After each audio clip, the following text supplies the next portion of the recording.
Hi, friends. I have a really fun one for you today, and I hope you enjoy it as much as I enjoyed the first time I saw this type of video. This is totally inspired by Katie James and her one of her recent videos that she made about reading habits that she finds incredibly cool. And I loved her list and I love the concept. So I thought I would just make my own version of it, and I will be sure to link Katie's channel and her Instagram account somewhere in the description because she's just impossibly chic, in my opinion. And I love what she reads and how she talks and thinks about books. So I think you guys would like meeting her too. So I decided to limit myself partially because I have a meeting in 30 minutes that I need to attend on time. So we are time pressed as always. So here's my list of 10 bookish habits I find impossibly chic. How's that? I think it's pretty fun. Also, this is my pen. This is awkward. We'll figure it out one day. Okay. So these are not organized in any particular order. This is the way they came to me. And I will start with number one, always bring a book. I know that I sound like a broken record to anybody who follows me on Substack or Instagram, but I really think that if you're the kind of person who is really dedicated to reading and wants to make reading a priority in their life, while also being a human in the year 2025. We are all in a massive battle with our own will and our phones. So, to combat that, I feel like we need to read and to combat that, we need to just bring books everywhere we go so that every time you have that just almost intuitive urge to pick up your phone, you just have a book nearby instead. And a book is incredibly more chic than picking up your phone. Number two.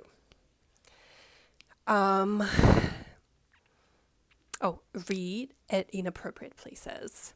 And I say this because recently we were at a party for my husband's school. He's a teacher at a middle school, and there was just one of those beginning of the year things, and there were just teachers and kids and people's spouses and barbecue and music, and it was just loud and just kind of like fun and joyous. And in the middle of all of this, there were several kids that had brought their like big thick books, whatever they were reading, and I just loved watching them in their own worlds in their little lawn chairs, just absorbed completely in their books while everybody else was just acting a fool around them.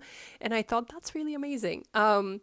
One time I remember cheering on a running race, and towards the end of any race, as you know, there's like the walkers. You know, there's the people who are running really fast at first, who are trying to win, and then there's like the average runners all in the middle, and then at the end it's just the walkers. And I saw this girl walking energetically, but also reading a paper book, and I just thought she was so cool. Just do your thing, girl.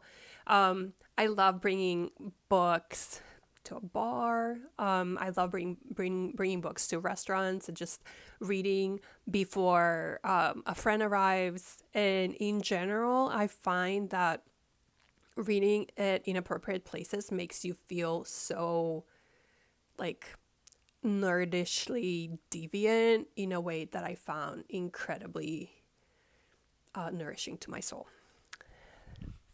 Okay, I'm gonna try not to be as wordy with the rest of them. Okay, my third habit in this list, that something that I find impossibly chic, is when you wreck your book. I know that this is probably going to be one of the more controversial things I'm going to say, but I really stand by it. To me, a wrecked book is a book that was loved. I think that if you're reading something and you're just underlining and bringing it to your, I don't know, to the bathtub, or bringing it to a coffee shop with you, or just like throwing it in your bag because you want to have it with you in case you have like a minute for it. To me, that means that like you're really excited about it, you really love it. And then when you go back and kind of go through your abused book on a shelf, it almost feels like you're returning to a diary entry of that moment in time in your life. And I think that's incredible. I think that's incredibly more interesting than having a pristine copy on a shelf. Please don't hate me for saying that. Okay. Number 4, related to bookshelves, I think it's incredibly chic not to be rigid about your book organization. And I say this because I know that people have all sorts of ideas about how to organize their bookshelves by author, by genre, by theme, all kinds of things. And I never understand. I'm not even going to acknowledge the fact that some people color organize their books. To me, that's ridiculous. Like, no reader would ever do that. But I'm kidding. I know that some readers do that. I just don't understand it.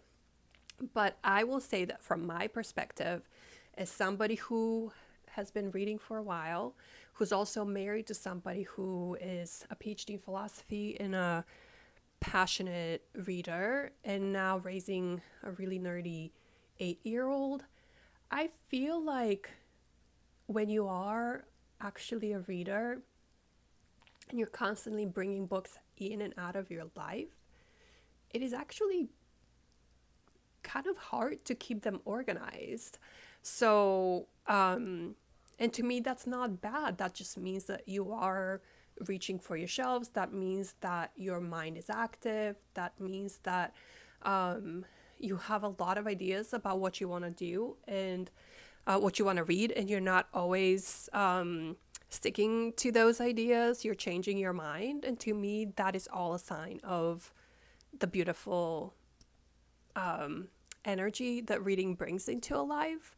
So I just don't understand why you would want to fight that by creating rigid organization within your house library. Maybe that's just me. Okay. Number 5 is going to be a quick one. I really think it's impossibly chic to collect book totes. They're just the friendliest bags. They are functional. They are no fuss. They are incredibly flexible because you can throw them in your purse and carry your lunch in them, but also they show your intellectual lineage, if you will. And I think that they are especially amazing in the fall when we're all wearing our cozy sweaters and clunky shoes, and they just remind me of college. Impossibly chic. Okay. What else do we have here? Number 6. I think it's incredibly chic not to give books as gifts to readers. My editorial ear is not pleased with this one, but here's what I mean by that. I'm constantly asked, okay, you read a lot. What is a book you recommend as a gift? Like, what is a book you buy for people all the time? And I just kind of feel like I don't really do that. I think that if you're trying to buy a book for an actual reader, somebody who reads a lot, you're most likely going to get them the wrong book because they already have all of the books that they want to read and more. And then if you give them something that they want to read, they probably have it. And then if you're giving them something else that's like, I don't know, outside of their preference or reading style, they'll just feel pressured and annoyed that they have to read it. Why do that to a reader? Instead, what I think what you should do is give bookish gifts that give the gift of time to read. And And what I mean by that is like, I don't know, I'm a mom, so if somebody gives me some babysitting time so I can just go to a cafe and enjoy a book, I'd love that. Don't buy me a book. I have so many books that I'm trying to get to and I'm already behind. Also, give me a gift card to my favorite bookstore or a bookstore. I'd love that. I think that's amazing. I'll buy more books that I have on my list. Also, buy me a brick. You know those devices that block out internet Wi-Fi access to your device, and there's just nothing you can do to override that other than like wait for that lockdown to expire. I think that's amazing. That's a fantastic gift for a reader because you will help them in their battle against scrolling. So to me, these are like, that's so much better than giving a book, any book. Okay, but if you have to, if you have to give a book, I would just say give a tiny book. I think that's actually I think that's a chic book gift. And I made a stack right here. I don't know if you can see it, so I'm gonna hold it up. Oopsie. I don't know if you can even see any of this, but this is actually my September hopefuls stack, and it's just a bunch of teeny tiny books, teeny tiny. Most of them are under 200 pages, but I think most of them are under 150 pages, probably even tinier than that. I think that tiny books are great if you're going to be giving a book.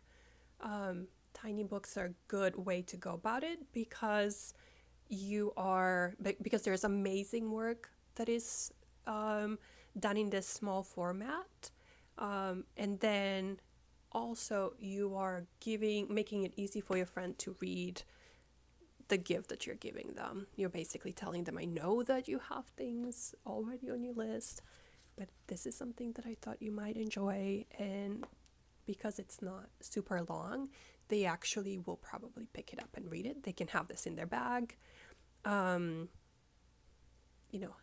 Any friend can give you 2 hours of their time. Cool. All right, where are we? Number 8 on my list is of bookish habits I find impossibly chic. Is something that you've heard me talk about before, and that's keeping a paper reading log. So I have talked about this quite a bit on this channel because this is where I typically share about notebooks and journaling and things like that. And some of you who have seen my previous videos probably remember me showing my Paper Republic setup, and specifically my book journal little grouping that I have. And I showed you my reading log. So here it is. A reading log is basically a list of all of the books that you have completed reading, and I write my list as I finish the book. So this is not a TBR. These are not the things that I hope to read. These are things that I actually finished reading, and it is super straightforward.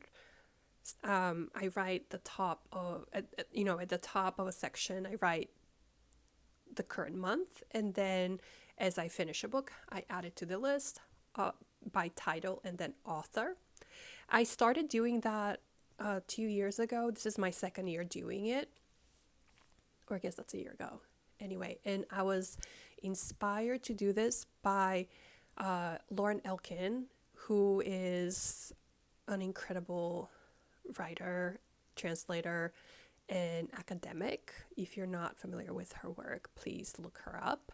But I have been we've been following each other for years because, never mind, long story. But every year, at the very end of December, she shares her written list of books she had read the previous year. And I always thought that that was so cool, and I always screenshot those photos and kind of keep them as ideas for what to read myself. And at some point last year, I just thought, okay, you can do that too, you know? And I did it almost, I don't know, kind of intuitively without putting much thought in it. And then it became one of my most favorite things that I do, to be honest. It's like putting the final little cherry on top when I'm finished with a book. It's like I pick the book, I read the book, I typically will journal about the book. Sometimes I'll review it for my Substack. Most of the time I'll review it for my Substack. And then as the very, very last step, I will write it in my reading log. And it is really, honestly, quite moving and incredible to go back to that reading log and just see everything that I've read, my ink stains and mess in my notebook. I find it really emotional to look at, and it feels diaristic, it feels autobiographical. I don't know how to describe. I don't honestly. I mean, there's not much to describe. I don't know how to explain why it has such a moving effect on me, but it really does.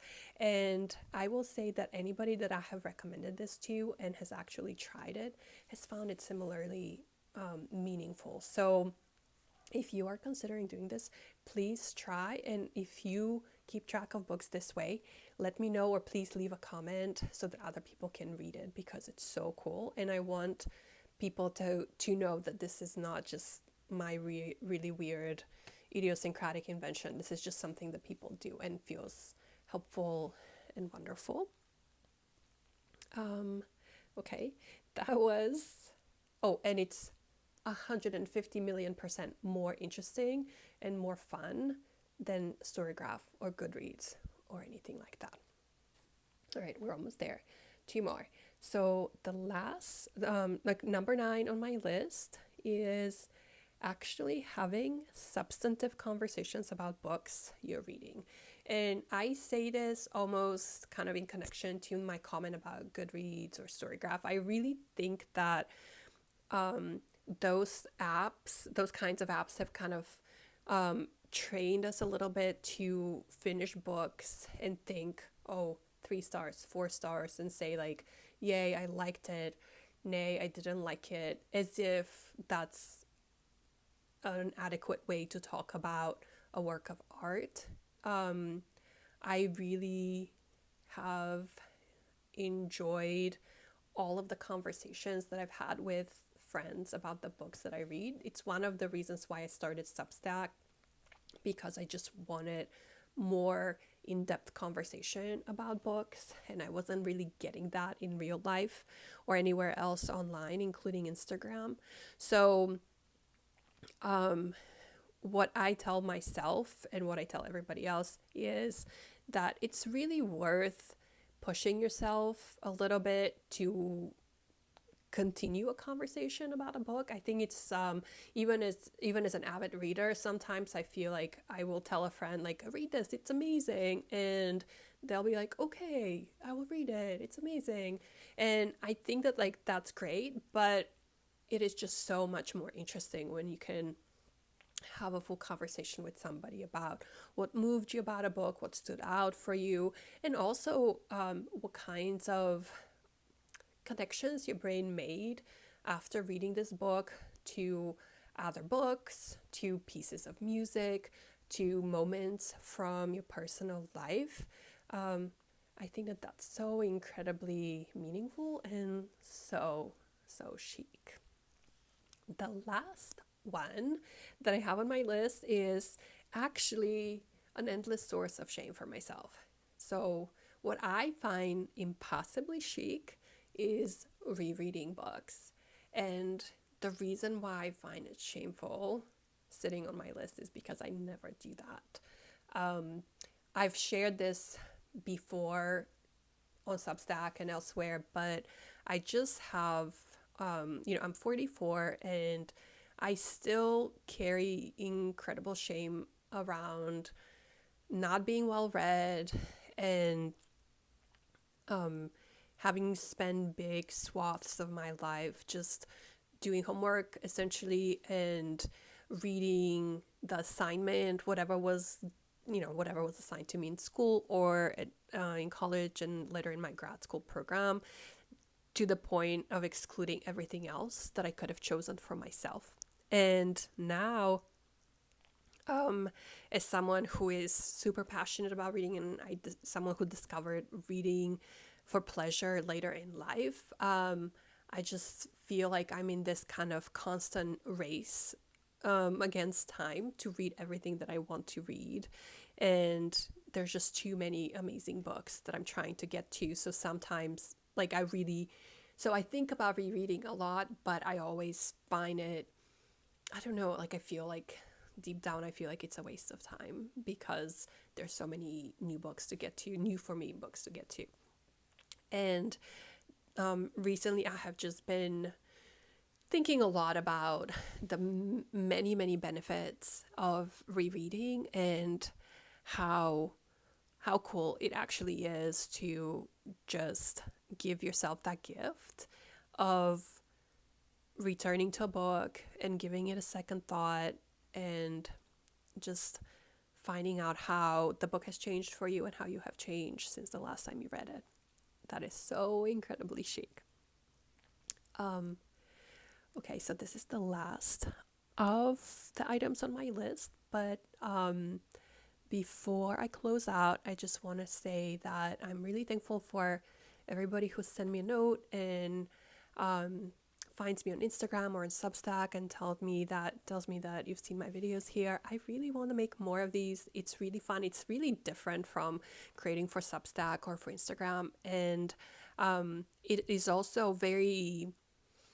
It makes me really self-conscious and I feel really strange and insecure doing it, but to me that's a reason to actually keep trying. So thank you for everybody who watches these and for your positive and encouraging feedback.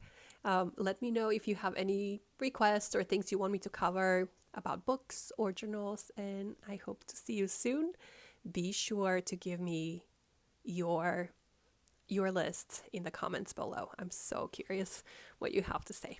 Bye!